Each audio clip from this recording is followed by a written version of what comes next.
My mom looked me in the eyes and said, "Presley, we only invited you out of pity, so don't stay long." And everyone at the table laughed like I was some burden they were forced to drag along. They didn't know the real reason I smiled that night.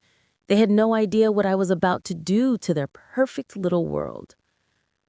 If you want more powerful stories like this, don't forget to like, share, and subscribe. I stood there pretending her words didn't hit me like a punch, pretending the cold stares from my cousins didn't burn my skin. My uncle whispered, loud enough for everyone to hear. He probably came for free food, poor guy. My aunt added, "Exactly, look at his clothes. Why would he stay long?" They thought they were untouchable. They thought I was the same Presley who used to borrow money for bus rides. They didn't know I'd built something they couldn't even dream about. Not yet. I walked in slowly, watching their faces twist in fake smiles. My brother Tyler leaned back and smirked. "Don't worry, Presley. We won't make you feel bad tonight. Just stay quiet." But I kept smiling because the biggest twist of their lives was already on its way. They didn't know the one person they were mocking was the same person holding something they desperately needed. They just hadn't found out yet. And the moment they did, everything in that room would flip. Tyler's wife, Jenna, stared at me like I didn't belong there at all. "Presley, why didn't you tell us you were coming?" she asked loudly, making sure everyone heard. "We could have planned something more suitable for you." The room chuckled. They wanted me to feel small, but they had no idea how big the storm was. My mom rolled her eyes. "Honestly, Presley, just grab a plate and sit at the kids' table. The adults are talking about important family matters tonight." Important. That one word made my stomach twist because I already knew what important meant in that house. Money, inheritance, property. Topics they never allowed me near. I took a slow breath and walked toward the small table, and my cousin Mason whispered, "Relax, man. Don't take it personal. You weren't really supposed to be here anyway." I just smiled again because I knew something they didn't. They were all here to discuss Grandpa George's estate. They all wanted a piece of something that was never theirs. And I was the only one Grandpa trusted. But they didn't know that yet. My brother Tyler cleared his throat loudly. "Since Presley is here, should we just skip over the financial part? I mean, it's not like it concerns him." My mom nodded. "Yes, let's move on. Presley doesn't need to hear any of this." But right then, my phone buzzed with a message that changed the air around me. One text, one line, from Grandpa's attorney. "We're ready whenever you are." I wasn't supposed to check it, but I lifted the phone just enough for Tyler to see a name on the screen. His face drained of color. He whispered, "Why is Grandpa's lawyer texting you?" I leaned back, smiling, because this was the moment their world would start falling apart. Tyler's voice cracked in a way I'd never heard before. "Presley, seriously, why is Grandpa's lawyer talking to you?" Everyone at the table froze. Forks stopped midair. Conversations died instantly. It was the first time all night they actually looked at me, not with pity, but with fear. My mom forced a smile. "Honey, ignore that. Probably a mistake. Lawyers send group messages all the time." But her eyes were trembling. She knew it wasn't a mistake. She just didn't know why. I put my phone face down on the table. Calm, silent, letting their curiosity choke them.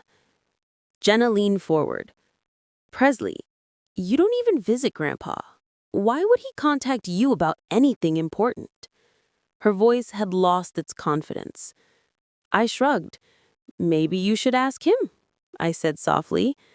That one line shook the whole room. Tyler stood up. No, tell us, what's going on? My uncle added, if this has something to do with the estate, we all deserve to know. We're his family. That word, family, felt like a joke. Family doesn't laugh when you struggle.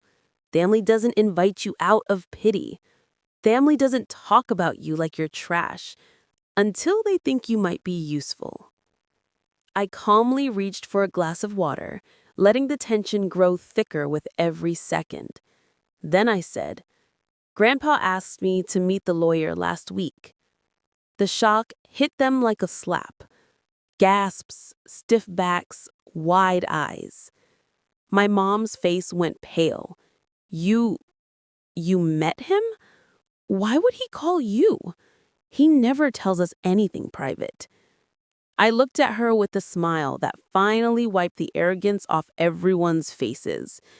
Maybe he trusted someone you never paid attention to. The room erupted, everyone talking over everyone, accusing, guessing, panicking. But then the front door opened, and in walked the one person they never expected to see. Grandpa's attorney. He glanced around the table, then looked straight at me. Presley, are you ready to tell them? Or should I? The entire family went silent as ice. Every single head snapped toward the lawyer as he stepped into the dining room carrying a thick envelope with Grandpa's handwriting on it. Tyler sat down slowly. My mom pressed her hand to her chest. Jenna swallowed hard, like her throat had closed. The lawyer placed the envelope right in front of me. Mr. George wanted this delivered tonight, exactly at this family gathering. My uncle stuttered, What is that? Why didn't he tell us? The lawyer didn't even look at him. His eyes stayed locked on me. I could feel the tension squeezing the air out of the room. They weren't mocking now. They weren't laughing. They were scared, terrified that everything they thought they controlled was slipping away. My mom leaned forward, whispering through her teeth, Presley, what is happening? Just tell us. But her voice wasn't angry anymore. It was shaking. The lawyer cleared his throat.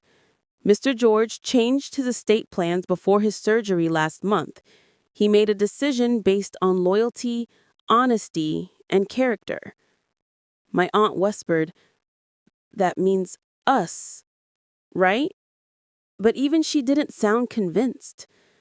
Then the lawyer looked around the table and said, he asked me to read this in front of the entire family. Dead silence. He opened the envelope, unfolded the paper, and began reading Grandpa's message. To my family, I know some of you only show up when money is mentioned, but one person has been there for the right reasons, quietly, respectfully, without bragging or begging. The person I trust the most is Presley. Gasps, hands covered mouths. Tyler's jaw literally dropped. The lawyer continued, whatever you think you deserve, forget it. My final decisions involve Presley, directly. My mom shook her head in disbelief. No, this can't be right. He barely talks to Presley. Jenna whispered, what did you do to him? Tyler slammed the table. There's no way Grandpa trusted you more than us. I didn't even react, because the next line the lawyer read hit them harder than anything I could have said. And tonight, you will learn exactly what Presley owns and what he doesn't need any of you for. The entire room turned to me, eyes wide, voices gone, fear rising like smoke. And then the lawyer closed the folder and said, Presley, should I tell them now? I slowly stood up, every heartbeat echoing in the silent room, because the biggest shock of the night was still coming. I looked around the room, at every shocked, speechless face, then nodded at the lawyer. He opened a second document, thicker, stamped, official. My family leaned forward like their lives depended on it, because in a way, they did.